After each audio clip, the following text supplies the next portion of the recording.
Hello, beautiful people. It's your girl Tasha checking in with another video. Listen, I just want to do some relationship talk today. Again, it's a weekend. I like to check in on the weekend.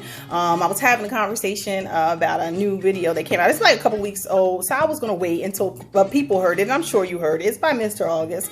And so this video is dedicated to him. I'm not throwing shade at Mr. August in any way, and I'm not going to talk about the details of his relationship because, baby, we don't care. You're a cousin here. You are a cousin. You are family, but you did free me. So I said, well, I'm going to take it to the video because I want to free the people because we're family. So this video is called Dear Mr. August, Thank You. Why do I say thank you, people? Because if you were paying attention to Mr. August's words, if you heard the 3 details he described in his entanglement, you would know that you could be freed. And so your girl wouldn't be your girl if I didn't analyze and think about it. And you know how my brain works. I was like, there are jewels in here. There are jewels that we can learn from. Why? Because we want to make sure that our relationships are entanglement free or entanglement proof. Or when we do get in relationships, we want to make sure that we are doing the best to make sure we have strong life partners and things like that, you know, whatever. So let's go. Mr. August, thank you. When you said these 3 statements, and I'm gonna go right into it, that helped me think to myself, this is about love, people. This is about love, and I want to put 2 and 2 together because I read a book by Dr. Gary Chapman, and his book was called 5 Love Languages, The Secret to Love That Lasts, and it freed me, and I use it when I'm explaining relationships and love to people. So I said, I'm going to put 2 and 2 together. I'm going to real quick, and I'm going to get in and get out because you know it's the weekend, and we have things to do. So here we go. Mr. August said in his entanglement, 1, when you're tangled in the sheets. And he expounded a little bit on it. And he said, girl, I know we don't call this a relationship, but you're still effing with me. Whatever he said, choice words, you know I don't use them. But see, let's just think about that for a minute. When you're tangled in the sheets, I think it's self-explanatory. To me, that seems physical, right? All right, number 2, he said, when you're getting in too deep. Oh, man, how many of us been there? You're so deep, you're so far gone, you done ran out of air, whatever it is, you're in too deep, okay? If you're in too deep, anything too is too much, and so therefore, you want to get pulled back, hopefully. I mean, I would. But anyway, and the last one, he said, when you're tangled up with me. I said, okay. Now that was close to the other one, but when you're tangled up with me, I hear it. That means, you know what? Your whole life is starting to get immersed. And so I said, all right, let's go. So I had to call on this good read that I read. And when he talked about these 5 love languages to try to get myself to a place that I can put all of this together to make sense. So number 1, when he talked about when you tangled up in the sheets, that's physical connection.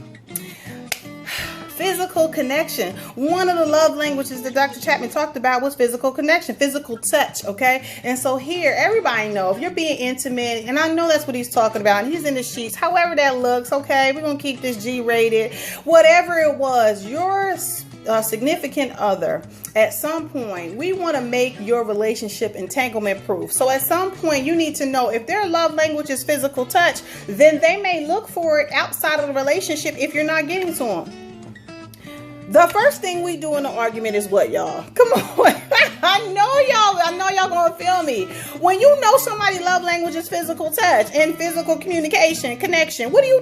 The first thing we have an argument, we want to take away that connectivity. We want to take away that touch. We want to take away the intimacy. And I'm talking about, it could go across the board. We're talking about physical touch in the area of, if they're not getting any time in the bedroom, any time when, you know, just being intimate, just touching them, rubbing their hair, whatever, giving them hugs. You know how I feel about hugs. Everybody need a hug. And then we want to do what? We want to remove ourselves. We want to give them personal space. We want to isolate. That's that passive aggressive stuff. We want to take away the very thing that's going to cause them what, family? To go on out here and do what?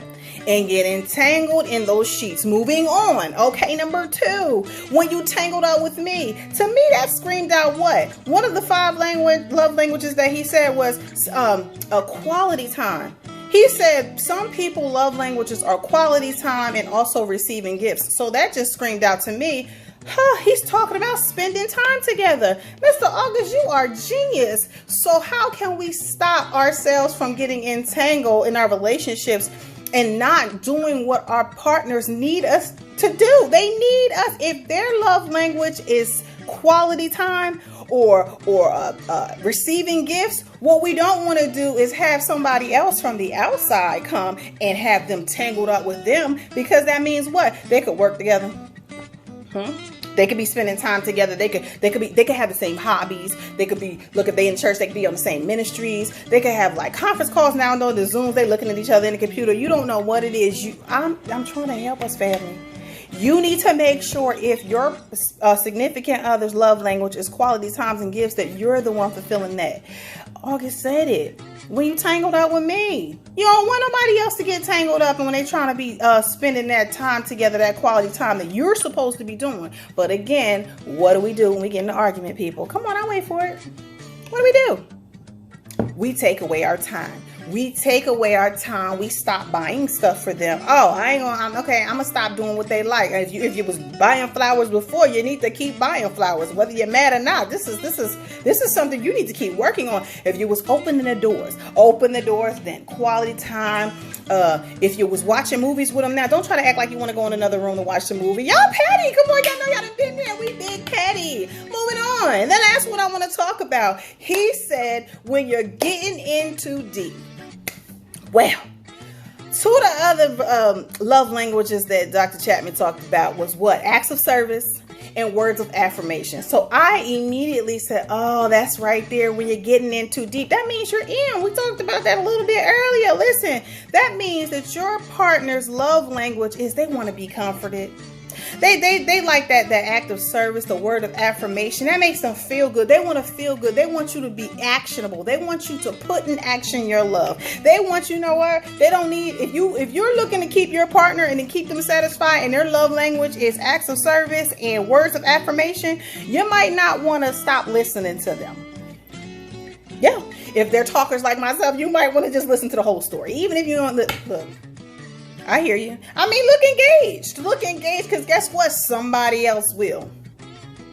You better ask August. You better ask Mr. August. He will tell y'all, thank you again, sir. You better listen to them. Acts of service. What else can we talk about? We can talk about problem solving. They might be looking for you to solve some of their problems. And again, that sounds like somebody who could be a talker, somebody who just wants to feel like you're one, like you are invested in what they want out of life. Like you feel like you're connected. I love it. What's another one? Support and serving. Okay, this is a big one. If you knew that your partner likes little things like bring him a cup of coffee in the morning, but you know what do we do? You know your girl gonna talk about it. The first time you get in an argument, what do? If your partner's love language is acts of service and words of affirmation, you shut your mouth. You stop telling them they look good. You stop saying, you used to tell them you smell good all the time. You used to tell them, oh, that's beautiful. Oh, your skin. You used to give them all these compliments. But the moment they get on your nerves, what do?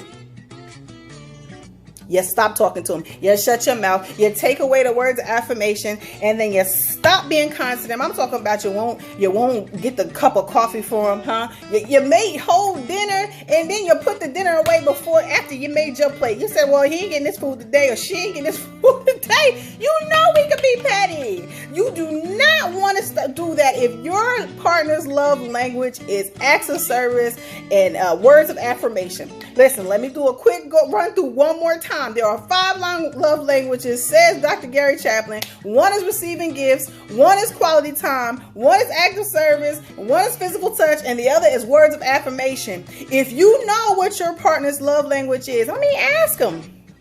Ask them, because what's going to happen if you don't ask and you don't do the research and you don't invest the time in your relationship, somebody else will. And they're going to signal that. If somebody wants your mate, they're going to watch them. They're going to watch everything. They're going to listen to them. They're going to, we talk when we're not happy. Come on, especially as females. You better invest the time in your relationship, because if you don't take the time to learn how your partner talks their love language, then somebody is just going to come and try to get entangled. I'm talking about in them sheets. I'm talking about in too deep. And of course, we're talking about when you're tangled up with somebody else. And we don't want that. Anyway, I know you learned something because I did. I felt freed. I said, listen, I'm thankful. So again, thank you, dear Mr. August, because you set the family free. You are officially a cousin, and I'm thankful for you and everything that you decided to reveal. Anyway, I will hope to see you soon. Until I see you on the next video. You thought it, I thought it, and I'm going to be the one to say it. Enjoy your weekend. I'll see you when I see y'all.